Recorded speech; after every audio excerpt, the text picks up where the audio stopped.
Have you ever wondered how scientists can analyze millions of DNA sequences, discover disease-causing mutations, or even help develop personalized medicines?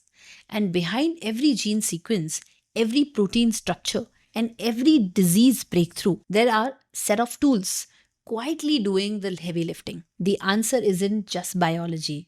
It is the powerful combination of biology and technology.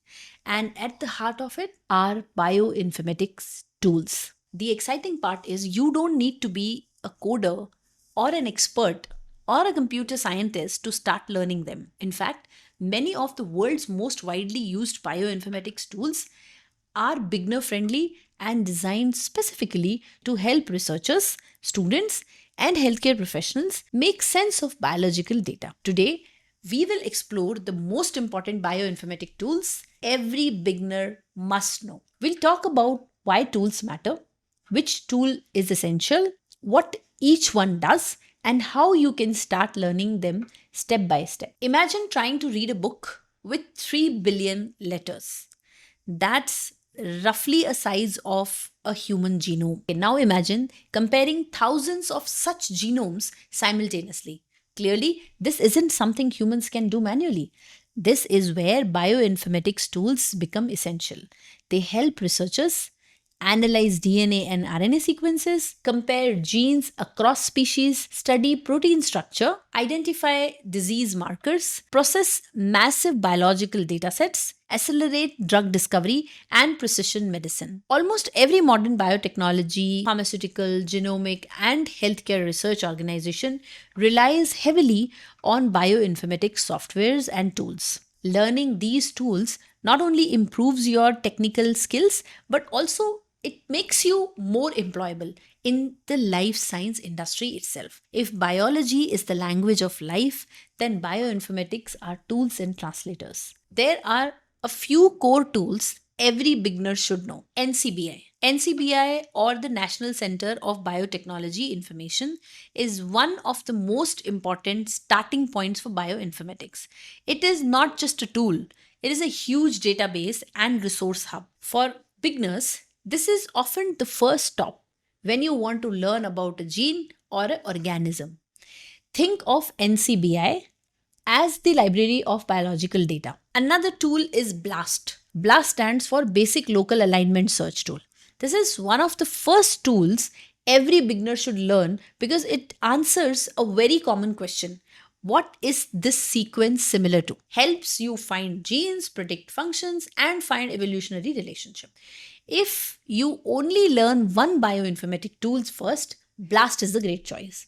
It is simple to use and incredibly powerful. Then is UniProt. UniProt is a protein database that gives you detailed information about proteins. It is especially useful when moving from DNA level information to protein level understanding. You can think of UniProt as Protein Encyclopedia. Another is PDB, that stands for Protein Data Bank. This is where you go when you want to see the 3D structure of proteins and other biological macromolecules. This is useful for understanding how proteins work, how mutations affect them, and how drugs might bind to them. Now, PDB is one of the best tools for turning abstract biology into something you can actually visualize. Another one is Galaxy. Galaxy is very beginner friendly platform because it lets you run bioinformatic analysis without coding. You can use Galaxy for sequencing analysis, workflow building, and data processing. Galaxy is a great bridge between biology and computation. Another tool is Google Colab.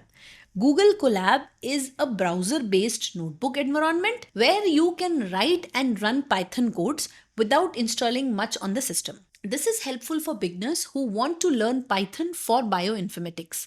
It is widely used for data analysis, visualization, and small bioinformatics projects. Another one is Biopython. Biopython is a Python library made for biological computations. This is a key tool once you move beyond clicking through web platforms and start doing more flexible analysis.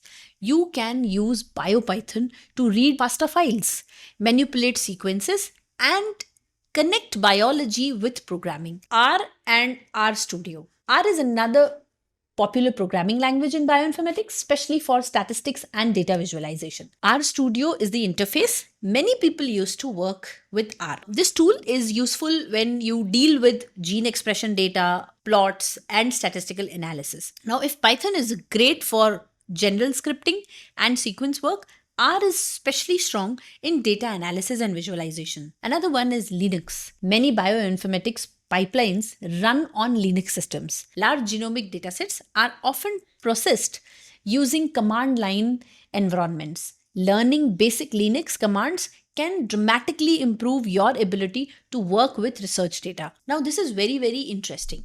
Here is a practical flow. You might start with NCBI to find a gene, use BLAST to compare its sequence, use UniProt to understand the protein, open PDB to see the structure, and use Galaxy, Colab, or RStudio to analyze or visualize the results.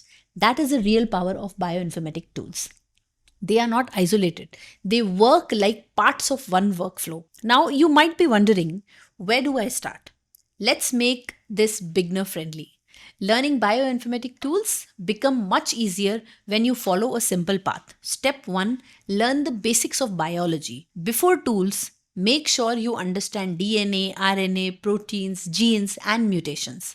If the biology is unclear, the tools feel random. Second is start with database. Begin with NCBI and UniProt. Learn how to search, read records, and understand basic annotations. Step 3 is practice BLAST. Take a sequence, run BLAST, and observe the results. Learn how similarity scores and alignment works. Step 4, explore protein structure. Use PDB and view 3D structures.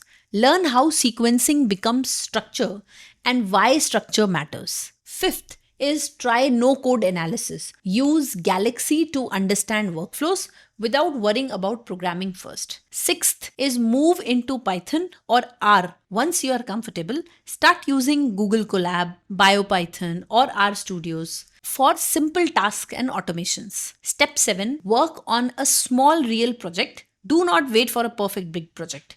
Start with a single gene, one protein, or one dataset. Small wins build confidence. Let us look at few of the mistakes which beginners usually make. Avoid these common pitfalls. 1. Trying to learn everything at once. Master one tool before moving to another. Second, ignoring biological concepts. Bioinformatics is not just a software. Understanding genetics and molecular biology is equally important. Then, avoiding practical work. Watching tutorials is useful. Doing projects is transformative. Fourth, being afraid of coding. Every expert started as a beginner. Take small steps consistently. The future of healthcare is becoming increasingly data-driven. Fields such as precision medicine, genomics, AI in healthcare, drug discovery, and then personalized therapies all rely heavily on bioinformatics tools. Organizations worldwide are actively looking for professionals who can bridge biology and technology. The earlier you start building these skills, the stronger your career opportunities will be. Bioinformatics may seem overwhelming initially, but remember, every researcher, scientist, and bioinformatician started with the basics. You don't need to master dozens of tools overnight. Start one tool at a time, one project at a time, and before you realize it, you will be analyzing biological data with confidence. If you are interested in building a career in bioinformatics and computational biology, genomics, or AI-driven healthcare, now is the perfect time to start learning these tools. If you find this video helpful, don't forget to like, share, or subscribe. And let us know in the comments which bioinformatics tools are you planning to learn first. And we will see you in the next video. Visit us today, www.CliniLaunchResearch.in.